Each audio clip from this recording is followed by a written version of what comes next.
Assalamualaikum warahmatullahi wabarakatuh. Waalaikumsalam. Alhamdulillah kita kembali bertemu di acara Gelora Talk sore hari ini. Eh, kita membicarakan masalah yang telah merusak psikologi publik dalam beberapa bulan terakhir ini, yaitu isu minyak goreng, baik kelangkaannya maupun kemahalannya. Dan pergulatan dalam proses pengambilan keputusan dalam institusi negara yang sampai saat ini belum memperlihatkan efektivitasnya. Apa yang perlu kita bahas pada kesempatan ini, karena masalah ini sudah menjadi masalah yang berlarut, saya ingin menekankan beberapa poin di awal. Sejak bulan November yang lalu, ketika kita mulai menyaksikan antrian ibu-ibu, emak-emak di outlet-outlet untuk membeli minyak goreng, tanpa kita sadari bahwa karena kejadian itu berlarut, tanpa kita sadari bahwa secara perlahan dan bertahap, tapi berlangsung juga secara steady ya, terus-menerus, terjadi perusakan pada psikologi masyarakat, perusakan pada mood publik. Dan perusakan pada mood publik ini terutama menyentuh kelompok ibu-ibu. Jadi pemandangan antrean itu, apalagi kemudian sebelumnya sampai ada yang meninggal, itu bukan pemandangan yang biasa karena berlangsung dalam waktu yang relatif lama dan masalahnya seperti tampak berlarut dan tidak terselesaikan, yaitu pada isu kelangkaannya maupun pada isu harganya, kemahalannya. Itu poin yang pertama. Jadi karena dia berlangsung dalam waktu yang lama, pemandangannya sehari-hari terus-menerus kita saksikan itu, kita bisa mengatakan bahwa sampai saat ini ada kerusakan pada public mood, gitu ya. Ada pada psikologi masyarakat secara umum dan khususnya pada kelompok ibu-ibu. Dan ini menimbulkan pertanyaan tentang kapasitas pemerintah dalam menyelesaikan masalah. Ini menimbulkan isu tentang trust atau kepercayaan kepada pemerintah, apakah bisa atau mau menyelesaikan masalah, atau sebenarnya tahu masalah tapi uh, punya masalah dalam cara menyelesaikan masalah. Itu poin yang pertama.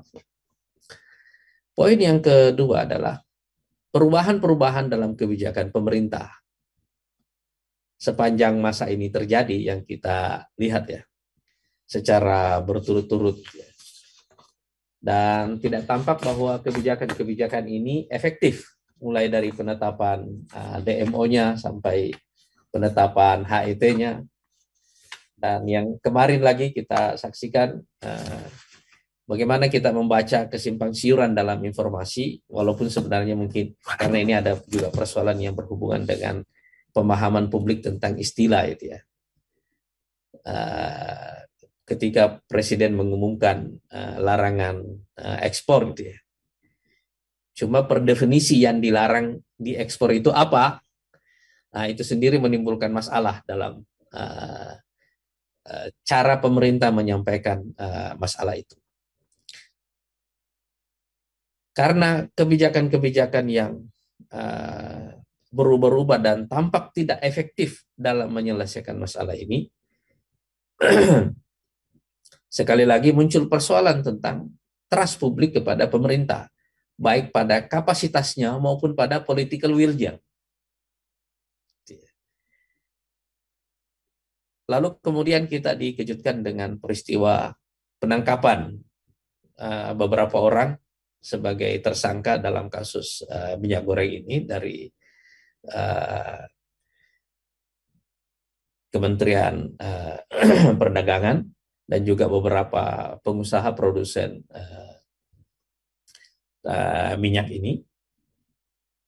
Dan kemudian di tengah kegembiraan publik bahwa ada semacam karena publik lagi marah ya, kemudian ada penangkapan seperti itu, mungkin ini kita tidak ingin mencederai kegembiraan publik bahwa orang tentu gembira karena merasa masalahnya tampak diselesaikan dengan cara itu, walaupun kemudian kita tidak melihat bahwa persoalan memang selesai. Gitu ya. Tapi ketika Pak Jokowi mengumumkan larangan ekspor, yang kemudian kemarin diberikan penjelasan apakah itu ralat atau penjelasan detil turunan dari kebijakan presiden, sebenarnya mungkin ini masih relatif membingungkan, tapi saya memberikan dukungan penuh bahwa ketika presiden mengambil keputusan untuk melarang ekspor, walaupun per definisi ini belum keluar definisinya yang dilarang ini apa, tapi keputusan presiden itu menurut saya adalah keputusan politik. Diambil dengan pertimbangan non-politik, terutama untuk mengembalikan kepercayaan publik kepada pemerintah, baik kepercayaan kepada political will-nya maupun kepercayaan kepada kapasitasnya. Tapi kemudian reaksi tentang petani yang menangis, ini seperti drama di mana orang bergantian menangis ya. Yang pertama yang menangis adalah ibu-ibu sebagai konsumen. Begitu ada larangan ekspor ini, harga jatuh, yang menangis adalah petani sawit ini. Ini orang bergantian menangis dalam hal ini. Lalu kemudian ada respon karena harga importir dari produk sawit Indonesia ini, khususnya India dan Cina, atau dengan kata lain bahwa keputusan presiden ini mempengaruhi masalah secara global, kemudian responnya datang dari semua pihak. Tapi ketika saya memberikan dukungan terhadap keputusan itu, saya menganggap bahwa itu adalah satu keputusan politik, dan satu keputusan politik karena diambil dengan sebagian besar pertimbangan non-ekonomi, memang tidak harus selalu benar secara ekonomi. Tapi ketika ada ralat ataupun penjelasan yang lebih detail tentang keputusan ini, lalu orang mungkin semakin bingung dengan situasinya, itu kemudian kembali lagi menjadi masalah yang lain. Jadi ini poin yang kedua yang ingin saya soroti, bahwa dalam proses pengambilan kebijakannya ketika masalah ini muncul. Jadi poin yang pertama tentang rusaknya psikologi masyarakat, khususnya emak-emak, ini ibu-ibu. Dan yang kedua ini proses tentang pengambilan kebijakan yang tidak kelihatan pada konsistensinya.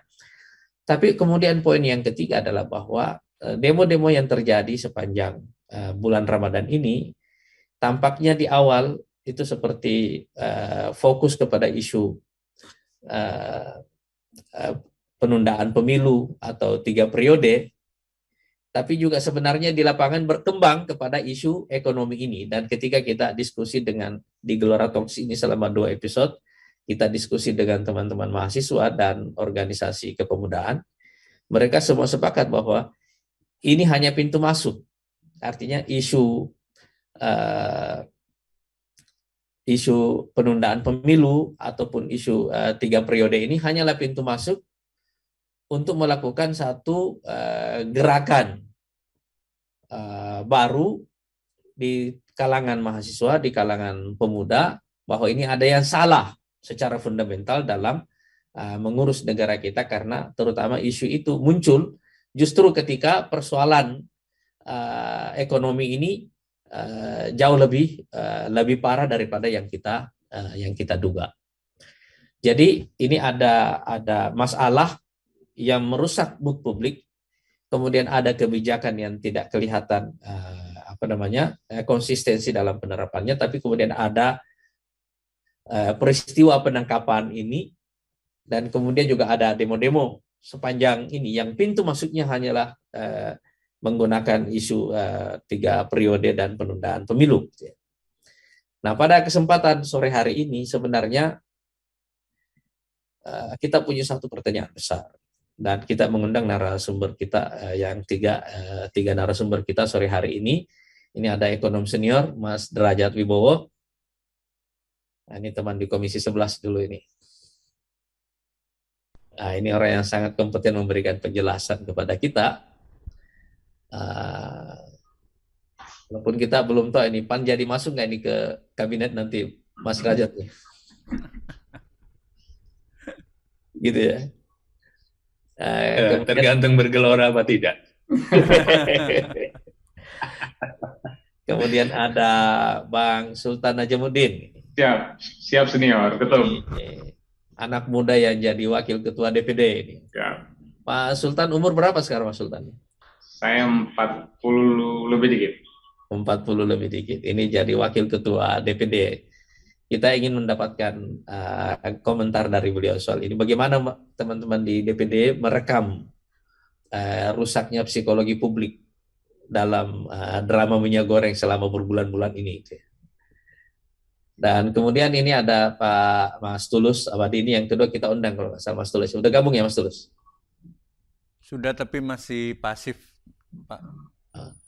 Ya. Jadi kita juga mengundang beliau dari Lembaga Konsumen Indonesia untuk melihat bagaimana kebijakan pemerintah ini, apakah bisa efektif menyelesaikan masalahnya yang sebenarnya yang fundamental, ini masalah kelangkaan dan masalah harga gitu ya. Kira-kira itu pengantar dari saya. Mudah-mudahan diskusi ini bisa mencerahkan kita semuanya. Saya ingin mengucapkan terima kasih kepada ketiga narasumber kita sudah bersedia gabung di Gelora Talks, dan juga kepada teman-teman media yang hadir di Zoom sore hari ini, juga kepada sahabat Gelora yang menyaksikan acara ini melalui platform YouTube. Ya. Terima kasih, dan juga kepada host kita Mas Dadi. Mudah-mudahan diskusi kita ini mencerahkan insya Allah. Assalamualaikum warahmatullahi wabarakatuh. Saya ingin mengucapkan terima kasih kepada narasumber kita Mas Derajat dan juga Bang Sultan. Juga ini walaupun sudah lebih duluan pamit, Mas Tulus. Kita telah berdiskusi panjang lebar soal isu minyak goreng ini, dan saya kira kita mungkin bisa menyampaikan satu pesan yang sama. Seharusnya dalam situasi ini kita tidak perlu ragu dalam mengambil keputusan, membuat prioritas, terutama ketika ada pilihan-pilihan yang seharusnya tidak perlu dipertentangkan antara kepentingan domestik kita dengan kepentingan luar, gitu ya. Atau dengan kata lain, antara kepentingan menenteramkan masyarakat dengan kepentingan mendapatkan keuntungan secara ekonomi. Seharusnya itu bukan hal yang terlalu kompleks untuk diselesaikan oleh pemerintah. Karena seperti yang saya katakan tadi, dalam situasi ini seharusnya kita mendapatkan keuntungan yang besar. Tapi kenapa mesti ada yang rugi di tengah keuntungan yang besar itu gitu. Jadi kalau ada pesan yang ingin kita sampaikan kepada pemerintah dan khususnya kepada Presiden dalam hal ini, kembalikan kepercayaan masyarakat kepada negara. Apapun, kita mungkin tidak perlu masuk terlalu teknis ya dalam sisi kebijakannya, tetapi pesan intinya adalah kembalikan kepercayaan masyarakat kepada negara, karena psikologi ini yang rusak dalam beberapa bulan terakhir ini. Memang ada kompleksitas dalam masalahnya, tapi inilah seninya menavigasi di tengah kompleksitas itu. Sebab setelah minyak goreng ini akan ada kenaikan harga-harga untuk barang-barang yang lain, atau dengan kata lain, di tengah situasi krisis ini, tantangan terbesar pemerintah nanti secara makro itu adalah menghadapi inflasi. Iya kan? Nah, sekarang di tengah inflasi ini kita akan menyaksikan, karena ini masalah global, akan ada seperti yang saya katakan, ini adalah fase ketiga dari krisis global yang sekarang sedang terjadi. Diawali dengan pandemi, kemudian krisis ekonomi, kemudian krisis sosial. Cuma sekarang ini ada perang yang memicu krisis sosial, maksudnya akan ada revolusi sosial di semua negara, di dalam negerinya masing-masing. Tidak terkoneksi satu dengan yang lain, tetapi itu berhubungan dengan kemampuan leadership atau kemampuan kepemimpinan nasional di masing-masing negara menghadapi tantangan yang sama. Tantangan krisis ekonominya sama, itu ya. Tapi bagaimana cara mereka menyelesaikan, itulah yang menentukan nanti sejauh apa rakyat akan berespon mereka semuanya. Ini yang selalu saya ulang-ulangi, bahwa Putin batuk di Ukraina, yang jatuh Perdana Menteri Pakistan. Kan begitu kan itu ya? Iya, iya. Dan sekarang coba kita lihat sudah berapa pemerintahan yang jatuh Iya, iya. sejak perang di Ukraina ini kan. Kita akan menyaksikan hal yang sama di seluruh dunia, di masing-masing negara. Ini tidak terkoneksi, tetapi berhubungan dengan hal yang sama. Tantangannya sama, krisis ekonomi, tapi bagaimana pemerintah masing-masing menghadapinya, itulah yang berbeda. Dan seperti yang saya katakan tadi, kenapa ada masalah dalam cara masalah pemerintah menyelesaikan masalah sekarang? Karena seharusnya kita dapat untung di sini, di sisi ini. Tapi kenapa kita jadi punya masalah dari yang sumber keuntungan ini gitu? Akan itu seperti yang kita tidak pernah bayangkan bahwa akan ada kelangkaan BBM di Arab Saudi. Itu kan itu tidak pernah bisa kita bayangkan. Justru mereka menikmati untung di tengah perang ini karena kenaikan itu ya. Kenaikan harga harga minyak itu. Kita punya masalah nanti di sektor lain. Gitu. Tetapi seharusnya di sektor ini, karena kita adalah eksportir terbesar, seharusnya kita dapat untung di sini tanpa perlu punya masalah domestik. Iya, iya. Iya kan? Dan oleh karena itu pesan kita sebenarnya adalah simple saja itu. Kembalikan kepercayaan masyarakat, kepercayaan rakyat kepada negara. Gitu. Saya ingin berterima kasih sekali lagi kepada narasumber kita, Mas Derajat. Ini, mudah-mudahan ini kalau PAN jadi bergabung ini ada banyak bantuan buat Pak Jokowi ini. Pak Sultan, ini pemimpin muda yang sekarang sudah ada di menjadi navigator di DPD. Ya.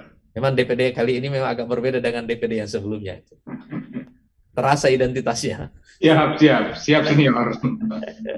Dan juga kepada teman-teman. Identitas terasa, kewenangan terbatas tapi. Iya. Juga kepada teman-teman media yang ikut bersama kita dalam Zoom di sini, juga teman-teman sahabat Gelora yang menyaksikannya melalui platform sosial media. Assalamualaikum warahmatullahi wabarakatuh.